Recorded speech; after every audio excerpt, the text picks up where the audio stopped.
Good morning everyone. সকাল সকাল বাজারে যাচ্ছি, এই যে কাঁধে ব্যাগ, বাজারের ব্যাগ আর এই ব্যাগ। তো যাই হোক, আমি আবার হাতে ঝুলিয়ে ক্যারি করতে পারি না, তো ফিরে এসে আজকে বেরোতে হবে, ডিউটি আছে, তাই ঝটপট বাজারে যাচ্ছি। আর 7টা বাজে, এখনই খাঁ রোদ্দুর, মানে কী পরিমাণ গরম পড়বে সেটা এখনই বেশ বোঝা যাচ্ছে। তো চলুন বাজারটা করে আসি। তারপরে কত বললে? 50 টাকা? ঠিক আছে। হ্যাঁ, টমেটো না, টমেটো ঘরে আছে। আর কি নেব? এটা কি আম? এইটা বাজার করা শেষ হয়ে গেছে।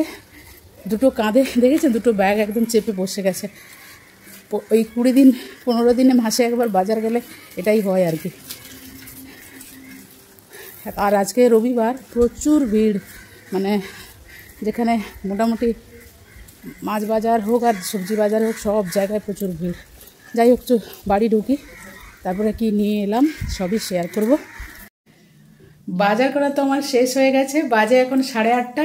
একটা চাপ মাথা থেকে কমলো, কারণ বাজার করাটা হচ্ছে সবথেকে কঠিন সাবজেক্ট আমার। আমি সববারই আপনাদের বলি, মানে আমি যেদিনই বাজার যাই মোটামুটি যতটা পারি, যা পারি এক নিঃশ্বাসে নিয়ে আসি, যাতে আরও আগামী 15 দিন কেন ওদিকে যেতেই না হয়। আর আজকে যেহেতু সানডে, বাজারে পা দেওয়া যাচ্ছে না, প্রত্যেকেরই দরকার, সবাই বেরিয়ে এসছে, আর যাওয়ারই ছুটির দিন, বাজারে আসবে, সেটাই স্বাভাবিক। মাছ বাজার, সবজি বাজার, কোনো বাজারে আজকে পা ফেলার জায়গা নেই। এখন 8:30 বাজে, তাই এই অবস্থা। তো যাই হোক, বাজারে কি নিয়ে এলাম সবটাই শেয়ার করব। তো দাঁড়ান, আজকে আমার বাজারে অনেক কিছুই রয়েছে, যেহেতু অনেক দিনের প্ল্যানে বেরিয়েছি সেই জন্য। তো এখানে রয়েছে এই যে কাটালি কলা দেখতে পাচ্ছেন, এটা একটু সবুজ দেখে আনলাম, কারণ এই গরমে একদম থাকছে না, মানে 4টে খেলে 2টো নষ্ট হয়ে যাচ্ছে, এরকম পরিস্থিতি দাঁড়িয়েছে আর কি।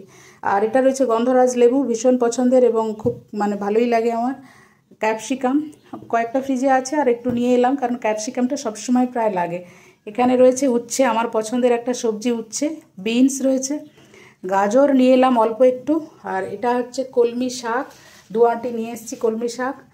পটল, এই যে কবে জীবন থেকে যাবে জানি না, শীতকাল পড়া না পর্যন্ত এই জীবন থেকে যাবে না, তাও অল্প একটু নিয়ে এলাম।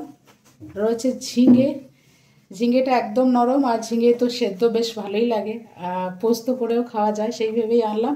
আর এখানে রয়েছে আম, মনে আছে সেই 2টো আম এনেছিলাম, বলেছিল খুব মিষ্টি হবে, নিয়ে যান।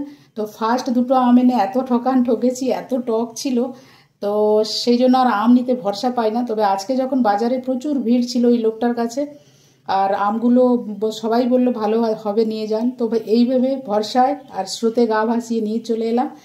তো এই ছিল আজকে বাজার। আর দুধটা আমি কোনোভাবে আজকে নিতে পারলাম না, কেন কি 2টো হাত পুরো ব্লক, সাথে 2টো ব্যাগ পুরো ভর্তি হয়ে গেছে।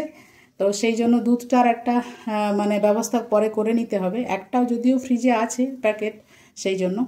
আর বাকি এবার চলুন মাছটা দেখাই। এর মধ্যে আজকে তো বাটা মাছ পেলাম, একটু ভালো মনে হলো, নিয়ে এলাম। আর সাথে রয়েছে এই যে রুই মাছের থেকে পিস নিয়ে এলাম এখানে। আর এটা হচ্ছে একটা বড় রুই মাছ, মোটামুটি 3-4 কেজি দেখলাম কাটছিল, সেখান থেকে ডিম একটু নিয়ে এলাম। এই ছিল মাছ পর্ব। আর সাথে রয়েছে ডিম হচ্ছে নিয়ে এলাম, যাতে অনেকগুলো দিন যেতে না হয়। আর এই ডিম আজকে সকালবেলা যেটা হয়েছে, ডিম হচ্ছে দোকানে ডিম হাতে নিতেই ডিম দেখলাম ফেটে গেছে, মানে জাস্ট টাচ করেছি, ওটা ভাঙাই ছিল। ভদ্রলোক বললো না ভাঙা ছিল না, আমি বললাম বাকি সব ডিমগুলো হাত দিয়েছি ভাঙছে না, তবে এটা হাত টাচ করতেই ভেঙে গেছে, মানে এটা ভাঙা ছিল। যাই হোক, এত তর্ক সকালবেলা কে করে বলুন, সে দাম নিলে নেবে, কিছু তো করার নেই। তো এই ছিল আমার বাজার পর্ব, সানডের বাজার। তবে সানডে বলে বাজার এরকম নেই, কারণ আমার আজকে এমনি দুপুরে মানে বেরোতে হবে, ডিউটি আছে সেই জন্য। তাছাড়া কালকে থেকে আমার যেহেতু উল্টো ডিউটি, সেই জন্য আমি বাজারটা করে নিলাম, কারণ সানডে বাজারটা বেশি অ্যাভেলেবেল থাকে আর কি। তো যাই হোক, এখন আর চাপটা কমেছে, বাজারটা কমপ্লিট হয়ে গেছে। আগামী 15 দিন আর বাজারের মুখ দেখতে হবে না, যতটা ম্যানেজ করা যায় বাকিটা অনলাইন দিয়ে অ্যাডজাস্ট করে নেওয়া যাবে। তো চলুন এবার চা খেতে হবে, মাথা পুরো ধরে গেছে সকাল থেকে বাজার করে, গরমে ঘেমে নিয়ে। চলুন এবার, তো বাই।